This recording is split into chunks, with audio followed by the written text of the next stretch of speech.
जैसे माँ गंगा दिव्य कृपा के साथ बहती है, आपका जीवन असीम आनंद से भर जाए। इस पवित्र त्योहार से आपकी आत्मा प्रकाशित हो और आपकी आध्यात्मिकता जागृत हो।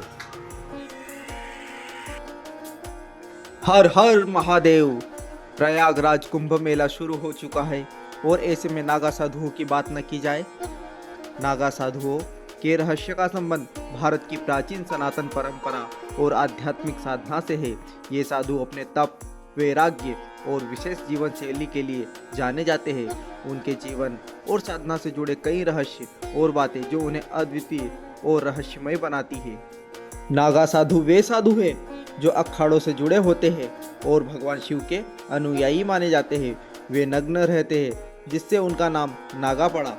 इसका उद्देश्य मोह माया से मुक्त होना और प्रकृति के साथ सामंजस्य स्थापित करना है। वे मुख्यतः शैव संप्रदाय के अनुयायी होते हैं। नागा साधु बनने के लिए कठोर नियम और दीक्षा प्रक्रिया का पालन करना होता है। दीक्षा प्रक्रिया में साधु को अपना परिवार, सांसारिक जीवन और सभी भौतिक सुख सुविधाओं को त्यागना होता है। इसके बाद गुरु के निर्देश से कठोर तप और ब्रह्मचर्य का पालन करना पड़ता है। कई वर्षों की साधना और प्रशिक्षण के बाद ही उन्हें नागा साधु की उपाधि दी जाती है। नागा साधु कठिन तपस्या करते हैं, जैसे गंगा के ठंडे जल में स्नान, पहाड़ों पर निवास और ध्यान में लीन रहना। वे जंगलों, पहाड़ों और दूर दराज के स्थानों में रहते हैं और आत्मज्ञान प्राप्त करने का प्रयास करते हैं। उनका मुख्य उद्देश्य मोक्ष प्राप्त करना और मानवता की सेवा करना होता है। नागा साधु विभिन्न अखाड़ों से जुड़े होते हैं।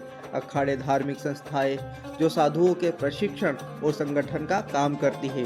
भारत में मुख्यतः 13 अखाड़े हैं, जैसे जूना अखाड़ा, निरंजनी अखाड़ा आदि। नागा साधु नग्न रहते हैं जो उनकी वैराग्य भावना को दर्शाता है। वे अस्त्र शस्त्र धारण करते हैं जो प्राचीन समय से अपनी रक्षा और धर्म की रक्षा के प्रतीक माने जाते हैं। आज भी वे कुंभ मेले जैसे आयोजनों में अपनी शक्ति और अस्त्र शस्त्रों का प्रदर्शन करते हैं। कुंभ मेला नागा साधुओं के जीवन का एक महत्वपूर्ण हिस्सा है। वे कुंभ मेले में पवित्र स्नान करते हैं, जिसे आध्यात्मिक और धार्मिक दृष्टि से महत्वपूर्ण माना जाता है। नागा साधुओं का कुंभ मेले में प्रवेश और उनका पहला शाही स्नान विशेष आकर्षक का केंद्र होता है। कठोर साधना और तप से नागा साधु कई आध्यात्मिक और अलौकिक शक्तियाँ प्राप्त कर लेते हैं।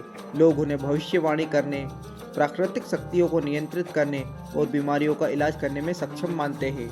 नागा साधु जीवन में वैराग्य, धर्म और आत्मज्ञान की शिक्षा देते हैं। उनका संदेश है कि मानव को मोह माया से परे जाकर आत्मा और परमात्मा को जानने का प्रयास करना चाहिए। इनका जीवन आम समाज से बिल्कुल अलग और रहस्यमय होता है। इनका कड़ा अनुशासन, तपस्या और निर्भीकता उन्हें अद्वितीय बनाती है। नागा साधु प्राचीन भारतीय संस्कृति और साधना का अद्भुत उदाहरण है। उनका जीवन हमेशा सिखाता है कि भौतिक सुखों से परे जाकर आत्मज्ञान और मोक्ष की प्राप्ति का एक ही मार्ग है। इनकी मुख्य शक्तियाँ और विशेषता की बात करें तो यह कठिन परिस्थितियों में जीवन जीने के लिए जाने जाते हैं। वे अत्यधिक ठंड, गर्मी या अन्य कठोर पर्यावरणीय परिस्थितियों को सहने की शक्ति रखते हैं। यह उनकी साधना और संयम का परिणाम है। नागा साधु योग और प्राणायाम में अत्यधिक प्रवीण होते हैं। यह उन्हें मानसिक स्थिरता, शारीरिक ऊर्जा और ध्यान केंद्रित करने की शक्ति देता है। अपने भीतर की आध्यात्मिक ऊर्जा को जागृत करने के लिए साधनाओं में लीन रहते हैं। इसे वे अपनी इंद्रियों पर नियंत्रण और ध्यान के माध्यम से प्राप्त करते हैं। नागा साधु पूरी तरह से भौतिक संसार से मुक्त रहते हैं। उनका यह वैराग्य उन्हें जीवन की किसी भी प्रकार के सांसारिक मोह माया से परे ले जाता है, जो उन्हें मानसिक शांति और शक्ति प्रदान करता है। नागा साधु विभिन्न वेदों, मंत्रों और शास्त्रों का गहन अध्ययन करते हैं। इनके द्वारा किए गए मंत्र जाप और अनुष्ठान इनके और इनके अनुयायियों के लिए ऊर्जा और सुरक्षा का स्रोत बनते हैं।